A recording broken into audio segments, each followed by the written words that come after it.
Deepti Laurent joins me on the set to take a look at what the papers have been saying today. Hi, Deepti. Hi, Jeannie. You're going to start in the U.S. With reactions from the U.S. and Mexico to the guilty verdict that was given to Mexican drug lord El Chapo. That's right. Joaquin Guzman, but he's more commonly known as El Chapo, was found guilty on 10 counts, including drug trafficking and running a criminal enterprise, Jeannie. A lot of pessimism coming through the press today.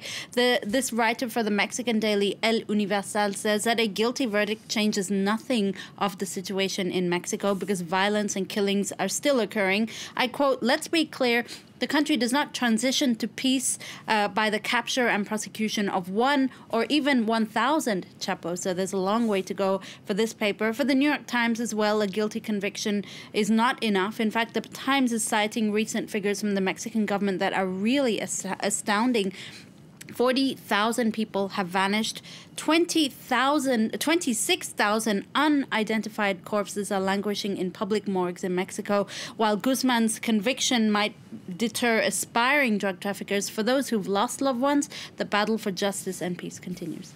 For some of the press, the verdict is really a reminder for just how important the U.S. Drug Enforcement Agency is in that war against drugs. And that's what this writer for Fox News is explaining, that the DEA, or Drug Enforcement Agency, has really come under fire in recent times for its reliance on paying criminal informants.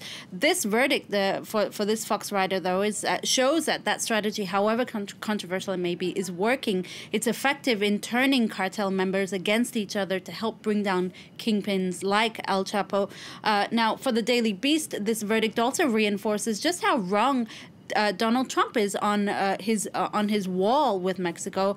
El Chapo brought drugs in through tunnels, through trains, ships, and submarines, none of which would actually be hampered if there is a construction of a border wall. The Beast also slams Donald Trump for paralyzing the government just to finance that border wall that would not stop 80% of illegal drugs coming in through official points of entry. I quote, the Beast says, "El Chapo meet El Champo."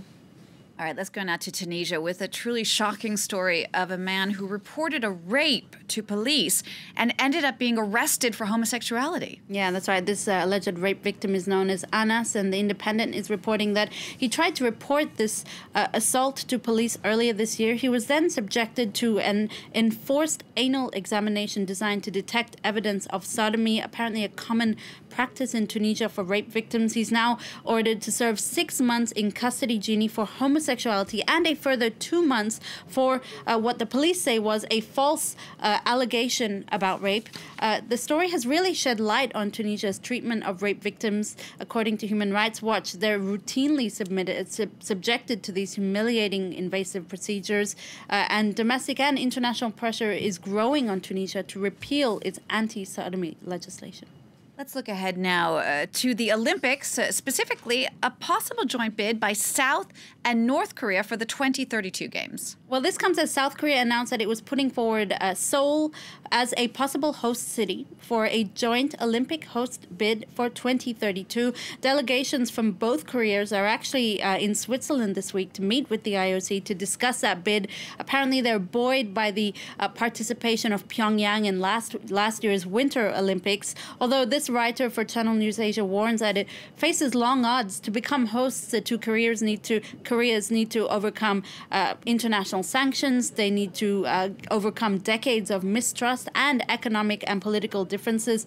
If they do select this bid, this writer from another website called Deadspin says it would, quote, dovetail nicely with the IOC's already well-documented, quote, affinity for working with dictatorships with gross human rights violations. Just to wrap up, now, Deepti, we were talking yesterday about Galentine's Day, which is today a spin on Valentine's Day. But it does seem that there's one country in the world that is completely unexcited by the real Valentine's Day that's coming up tomorrow. At least that's women in Japan, Jeannie. The British daily The Independent explains that Japanese women are rebelling against a tradition that obliges them to give chocolates to their male colleagues on February the 14th. In fact, 60% of women surveyed this year say they'd actually rather just buy chocolates chocolates for themselves.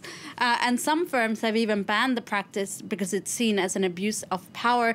Now, if Valentine's Day gives you the heebie-jeebies or makes you cringe or throw up a little or roll your eyes back into your head, then this next story is for all you cynics out there. A California zoo is offering spurned lovers a chance for the ultimate Valentine's Day revenge. You can name a cockroach at the zoo after an ex. And then you can watch that cockroach be devoured by meerkats in a live video stream on Facebook on February the 14th. Who needs rom-coms when you can watch your ex being devoured by an animal at the zoo? I'll be curious to see just how many of those cockroaches get sponsored. Tipti, thank you for that. Do take along with that look at the press review today. Don't forget, you can get a closer look at the press review always on our website, the address france24.com.